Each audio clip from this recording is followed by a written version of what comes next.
दोस्तों, नमो बुद्धाय touch the lake.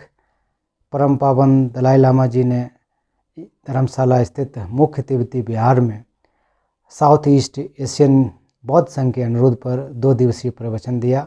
उस प्रवचन का जो विषय था वो माध्यमिक अवतरण एवं उसके भाष्य आचार्य चंद्र के द्वारा ये ग्रंथ रचित है। तो ये इस ग्रंथ पर परम पावन जी ने प्रवचन दिया। तो पिछले वर्ष जो छूट गया था उसके आगे का यहाँ से परम पावन जी ने प्रारंभ किया और 2 दिवसीय प्रवचन दिया। और परम पावन जी के प्रवचन के अगर देखा जाए मोटा मोटी रूप में सार के रूप में देखा जाए तो उनका मुख्य रूप से बोधिचित्त और शून्यता पर एक फोकस रहा है कि बोधिचित्त का अभ्यास करके हम कैसे अपने आप के जीवन को सार्थक बना सकते हैं, किस प्रकार से दूसरों का हित कर सकते हैं। बोधिचित्त के माध्यम से ही हम विश्व में शांति ला सकते हैं, क्योंकि अगर आपका चित्त अच्छा होगा, आपका मन अच्छा होगा तो इसके माध्यम से आपके परिवार में, समाज में, देश में, अन्य जगह पर शांति स्थापित हो सकती है। तो इसलिए अपने चित्त को परिशुद्ध करने की आवश्यकता होती है। वो तभी संभव होगा जब आप हमेशा करुणा मैत्री का अभ्यास करें। तो इसलिए वो तभी संभव होगा जब हम बोधिचित्त का अभ्यास करें। तो बोधिचित्त के माध्यम से करुणा मैत्री की भावना उत्पन्न होती है और करुणा मैत्री की भावना उत्पन्न होने के बाद हम दूसरे के दुखों को समझ सकते हैं। तो परम पावन जी ने यही कहा कि जो इस दुनिया में 7-8 अरब के आसपास प्रमुख रूप से जो मनुष्य हैं, उन सभी मनुष्यों को चिंतन करना चाहिए, विचार करना चाहिए, बहुत अच्छी तरह से भावना रखनी चाहिए, बोधचित्त का उत्पन्न करना चाहिए। और ये कोई धर्म विशेष परंपरा की, बौद्ध परंपरा की बात हो, ऐसा ना हो करके ये सभी लोगों के हित के लिए है।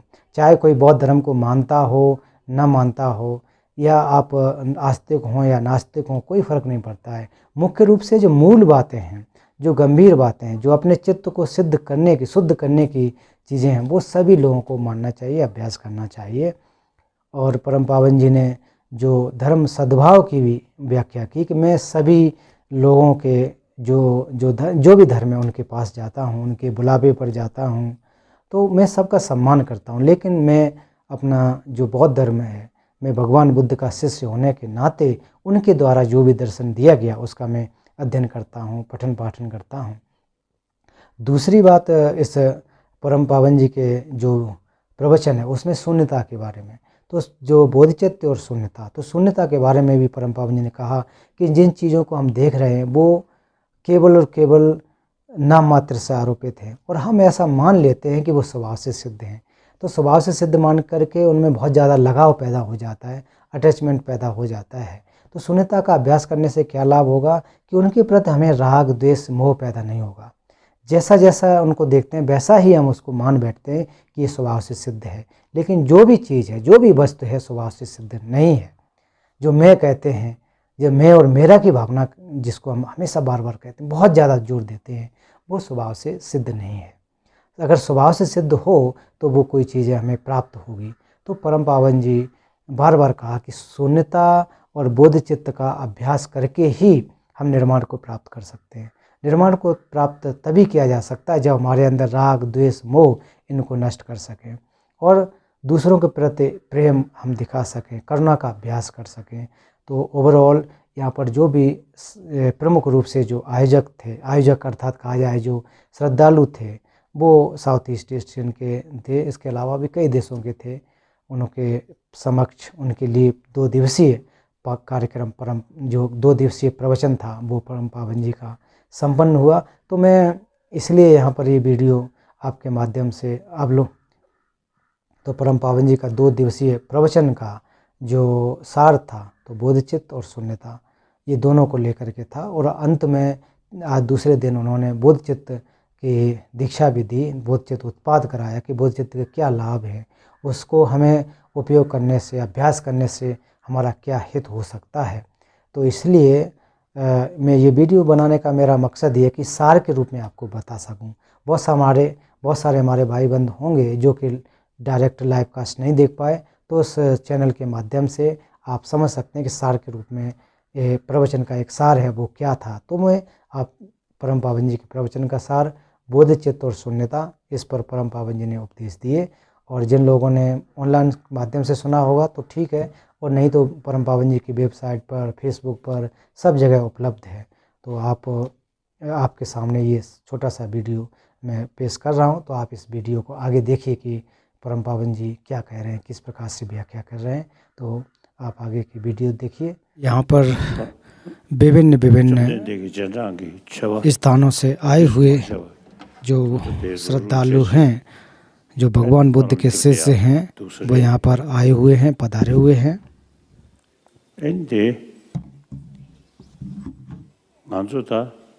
지금 놀람 짜야지.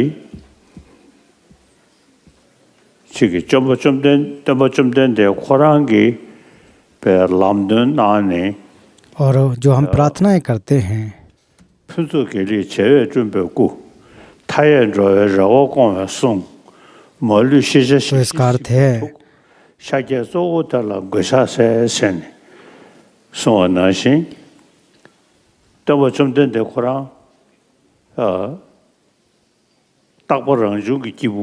क्योंकि भगवान बुद्ध, अगर उनके बारे में देखा जाए तो वो कोई नित्य नहीं है, वो भी बहुत सारे हेतुओं से उत्पन्न हुए हैं। उन्होंने भी 3 अनंत कल्पों तक पुण्य का संभार किया, उसके बाद बुद्धत्व की प्राप्ति की।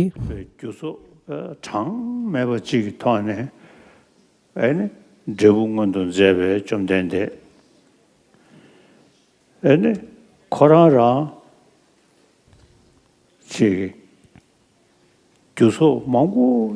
और उनको भी अगर देखा जाए तो उन्होंने विभिन्न चीज़ों को अनुभव करके, चिंतन करके, जो उनके मन में बुराइयां थीं, जो क्लेश था, उसको नष्ट किया।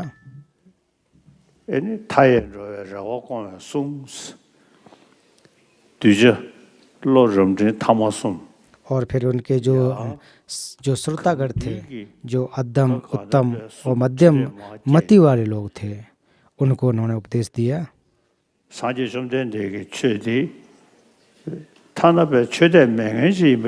और बुद्ध के अगर दर्शन को देखें तो उनके प्रवचन को सुनने वाले, चाहे वो अबौद्ध हों या कोई भी हो, उन सभी के लिए लाभदायक है। इसके अलावा जो कोई बौद्ध परंपरा को माने या अन्य परंपरा को मानते हों, तो बुद्ध के जो प्रवचन हैं उनके मति के अनुसार उपदेश किए गए हैं, और उनमें से प्रमुख रूप से कि परहित कैसे हो सके, दूसरे का लाभ कैसे हो सके, उसके बारे में व्याख्या की गई है।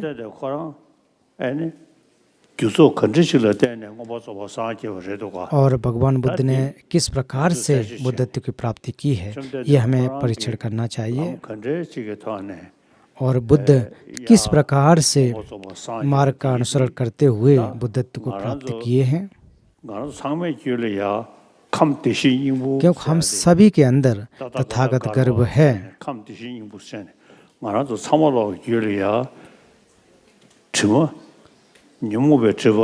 क्योंकि हम सभी के अंदर क्लेश आवरण है, गेय आवरण है, बहुत सारी बुराइयां हैं। और उसके अलावा हमारी जो आत्मग्राही जो विचार है, मिथ्या विकल्प है, उसमें पुद्गल ग्राह्यता, धर्म ग्राह्यता, धर्म आत्मग्राह्यता, पुद्गल आत्मग्राह्यता, इस प्रकार के हमारे चित्त में रहते हैं। तो इनके बारे में अगर हम चिंतन करते हैं, इनको हटाने के लिए अगर कोशिश करेंगे, तो निश्चित रूप से धीरे धीरे जो सत्यग्राह्यता है, एक प्रकार से मिथ्या विकल्प रूपी सत्यग्राह्यता है, उसको हम नष्ट कर सकते हैं। मैं अपना उदाहरण दूं तो मैं तथागत बुद्ध का शिष्य हूँ, और हर दिन शून्यता और बोधचित्त का अभ्यास प्रतिदिन करता हूँ, और इससे हमारे मन में बहुत ज़्यादा परिवर्तन हो रहा है, परिवर्तन हुआ है। जैसे को उदाहरण के रूप में बाहर के जो भी वस्तुएं हैं वो हम सभी लोग देखते हैं, और जैसे ही हम देखते हैं वैसे ही हमें वैसे ऐसा लगता है कि वो जो स्वभाव से सिद्ध होती है। मैं लेकिन अपना उदाहरण दूं तो जैसे चीज़ों को देखता हूं वो स्वभाव से सिद्ध नहीं है, परिलक्षित होती हैं। लेकिन जो लोग जो कि क्लेश के अधीन है, अज्ञानता के अधीन है, तो उनको तो कि जो भी चीज़ें देखेंगे तो उनको परिलक्षित यही होगा कि वो स्वभाव से सिद्ध है, अपने ओर से हैं। रनी 진지 구복군이고 만남 진지 연대군이시 티시 다신제 내서 냠는 이불 셔버시 요소 원나시 तो इसलिए जो आप अपने स्वार्थी जो चित्त है, तो उससे क्या होगा कि हम जो भवचक्र से बार बार उसमें गिर जाना है ना, बार बार पतित होना, इस भवचक्र में बार बार आ जाना, तो इसके अनुसार भी देखें कि हम अपने शरीर को देखें तो बहुत सारे समस्याएं होती हैं इसमें। एक तो स्वार्थी चित्त होते हैं, आत्मग्राही रूपी मिथ्या विकल्प हमारे अंदर बहुत ज़्यादा होते हैं। तो जितना हो सके तो आकाश के समान जितने जीवधारी व्याप्त हैं वो मेरे जैसे हैं, वो भी सुख नहीं, वो दुख नहीं चाहते हैं, सुख चाहते हैं, वो सभी उसके रूप में अगर देखा जाए तो हम मेरे जैसे ही हैं। और इसलिए हम सभी जीवधारियों के प्रति प्रेम रखूंगा, करुणा रखूंगा, क्योंकि जितने भी जीवधारी हैं उनके दुखों का कारण हमारे जो मिथ्या विकल्प होते हैं। इसलिए क्योंकि हम लोग जो यही होता है कि हम सुख चाहते हैं लेकिन दुख में पड़ जाते हैं, तो हम लोगों को खुद पता नहीं होता किस प्रकार से हमें सुख प्राप्त करना है। इसलिए परहित रूपी विचार उत्पन्न करना चाहिए। और स्वार्थी चित्त जो है, जो स्वार्थी जो भावना है, इससे खुद को तो नुकसान होता ही है, इससे साथ साथ दूसरों का भी नुकसान होता है। इसलिए जितना हो सके दूसरों का हित करने के लिए कोशिश करते रहें। और जो भी चीज़ें हम देखते हैं जैसी हमें दिखाई देती हैं वो स्वभाव से सिद्ध नहीं होती हैं।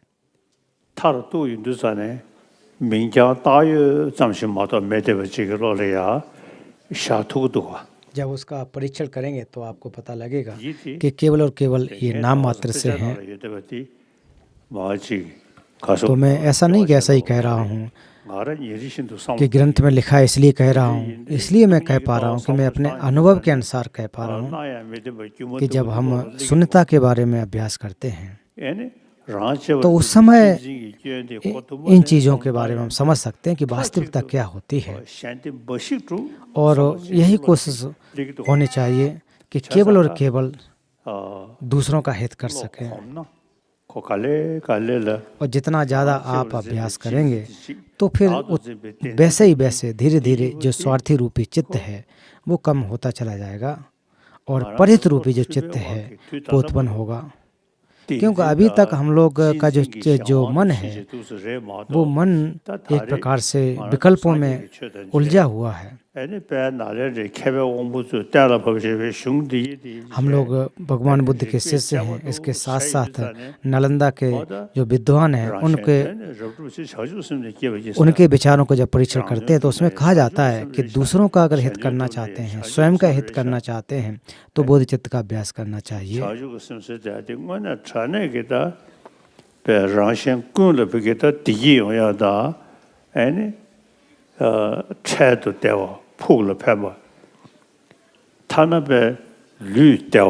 तो इसलिए बोधचित्त का अगर अभ्यास करेंगे तो इसलिए अभी के लिए सुख प्राप्त होता है, अंत के लिए सुख प्राप्त होता है।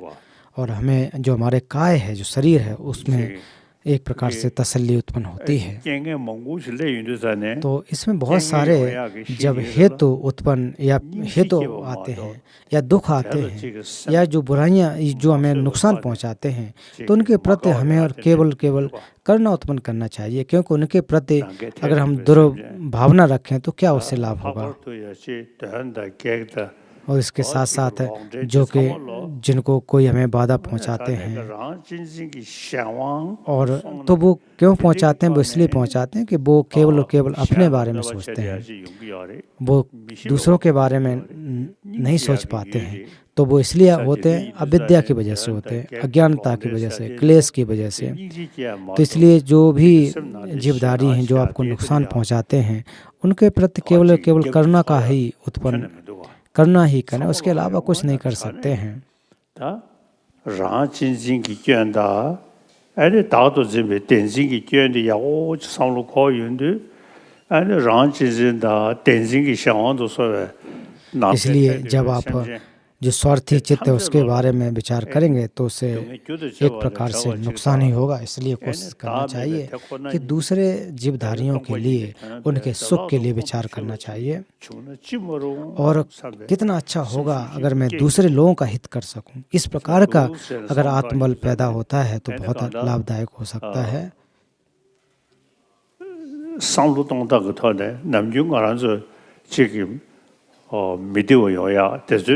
तो हालांकि सोच विचार पर निर्भर करता है।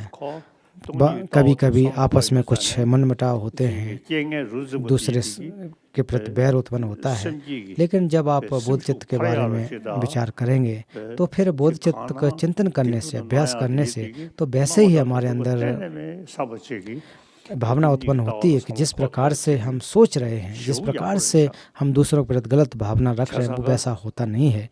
तो इसलिए मैं कहना चाहता हूँ कि जो बोध चित्त है वो बहुत ज़्यादा लाभदायक है। और भगवान बुद्ध का जो दर्शन, खास करके जो नालंदा परंपरा का आचार्य चंद्र कीर्ति के द्वारा रचित ग्रंथ है, तो उन्होंने उसमें बहुत ही परीक्षण करके, चिंतन करके व्याख्या की है। और उन्होंने पाया है कि वास्तव में ये इसी प्रकार से है। तो जब हम उसका अध्ययन करेंगे, उसको समझेंगे, तो हम और ज़्यादा उनके प्रति एक प्रकार से श्रद्धा न कहकर उनके वो ग्रंथ को हम समझ सकते हैं। जैसे कि आचार्य जो चोंकाबा ने कहा है कि मेरा जो दर्शन है, भगवान को बुद्ध का जो दर्शन है, तो जहाँ पर नहीं फैला है वहाँ पर जाए, जिन लोगों ने नहीं सुना है वो लोग सुने। तो उसी प्रकार से बौद्ध धर्म में निरंतर उत्तरोत्तर होती रहे। उदाहरण के रूप में मैं अपना उदाहरण दूँ, मैं भिक्षु संघ हूँ, तो मैंने भी जो कि माध्यमिक दर्शन और जो कि फर्चिन इत्यादि कहें, जो भी बौद्ध दर्शन के ग्रंथ हैं, मैं उनका बहुत अध्ययन किया हूँ, बहुत चिंतन किया हूँ। और ये जो ग्रंथ हैं वाकई बहुत ज़्यादा गंभीर हैं।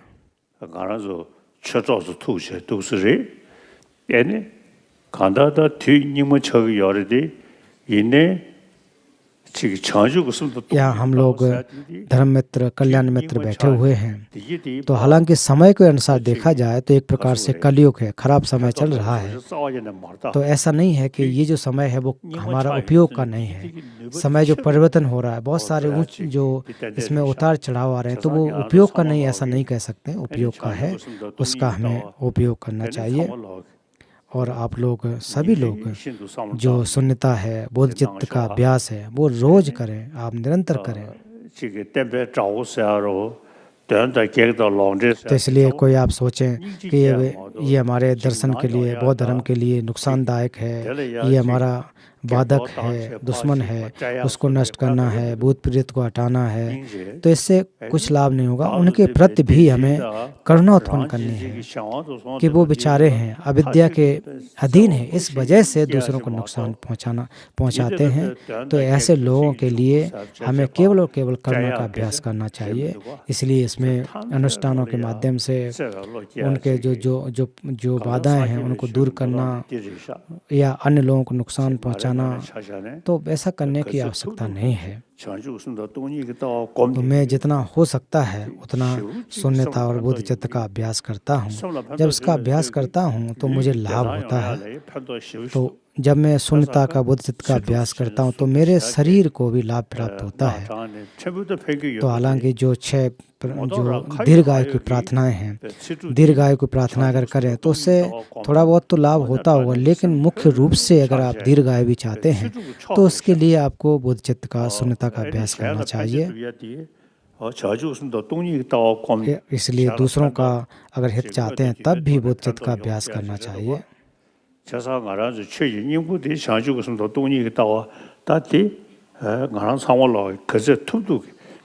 इसलिए जितना हो सके शून्यता का और बोध चित्त का अभ्यास करना चाहिए। तो आज हम लोग चौथे बुद्ध कहे जाते हैं तिब्बती परंपरा के अनुसार कि हम उनके समय में हैं, चौथे बुद्ध के तथागत सम्यक संबुद्ध के समय में हैं, तो हम लोगों को भी उसी प्रकार से बनना चाहिए। उन्होंने जो अभ्यास किए हैं, मैं भी अभ्यास करके बुद्धत्व की प्राप्ति करूँगा, जितना हो सके अभ्यास करूँगा।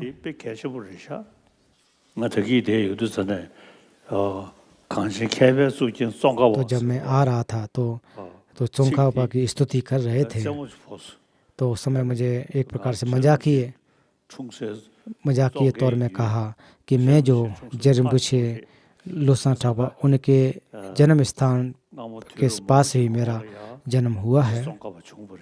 तो काफ़ी समय पूर्व, 600 वर्ष पूर्व जिस चोंगखापा इस पृथ्वी पर आए, तो कह सकते हैं कि मैं उनका शिष्य कह सकते हैं, या फिर मैं उनका धर्म मित्र के रूप में हूँ। तो इस प्रकार से मेरे अंदर भी एक आत्मबल बढ़ा कि अभी तक मैंने भी पूरी तरह से कोशिश की, पूरी तरह से धर्म का अभ्यास किया, दूसरों को सिखाया, लेकिन अभी भी मैं 100, 115, 20 वर्ष तक मैं रहूँगा। और निश्चित रूप से और आने वाले समय में बुद्ध शासन के लिए हितकारी बना रहूँगा, सहयोग करता रहूँगा।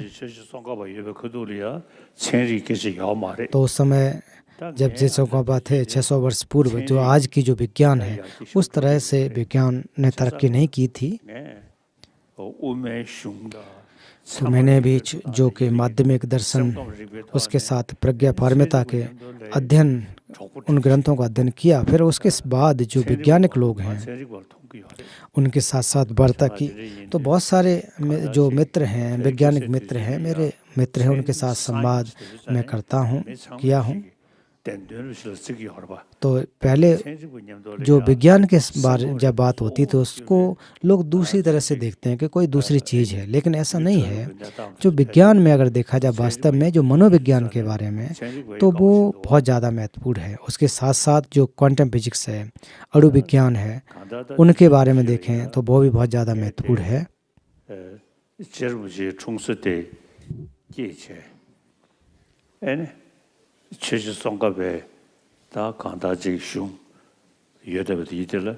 तो मैंने भी, मेरा जन्म जो है जे चोंगखापा के जहाँ पर हुआ है उसी क्षेत्र में मेरा भी हुआ है। उन्होंने अध्ययन किया, उसी प्रकार से मैंने भी उस पर चला हूँ।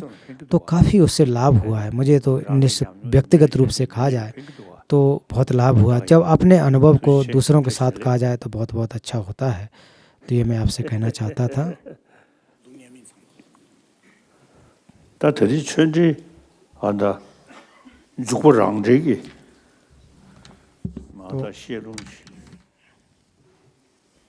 तो अभी जो प्रवचन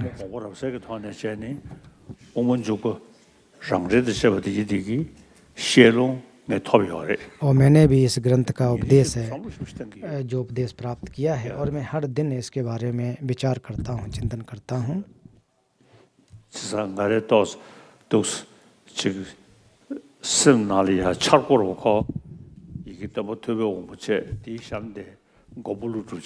तो मैं एक अगर कहूँ तो मैं सबसे पहले भगवान बुद्ध, फिर नागार्जुन, चंद्रकीर्ति,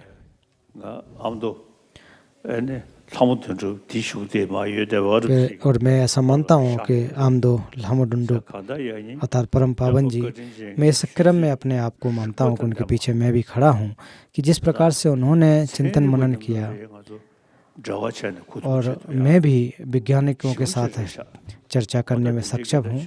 और वास्तव में हम बौद्ध लोग जो हैं, जो मनोविज्ञान को जानते हैं, वो निश्चित रूप से इनके साथ साथ चर्चा कर सकते हैं, वार्ता कर सकते हैं।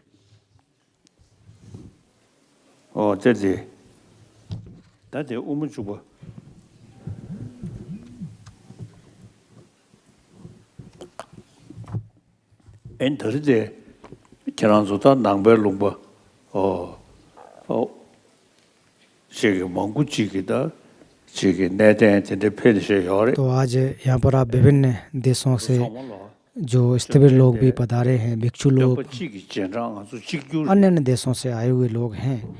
हम सभी लोग भगवान बुद्ध के शिष्य हैं, एक शास्त्रा को मानते हैं। आप सभी लोगों को मैं बहुत ही 다 स्पेशल रूप से आपका स्वागत करता हूँ, अभिनंदन करता 지금 हूँ, 주로 삼월로 템부시아리 क्योंकि हम सभी धर्मों को सद्भाव बनाने की आवश्यकता है।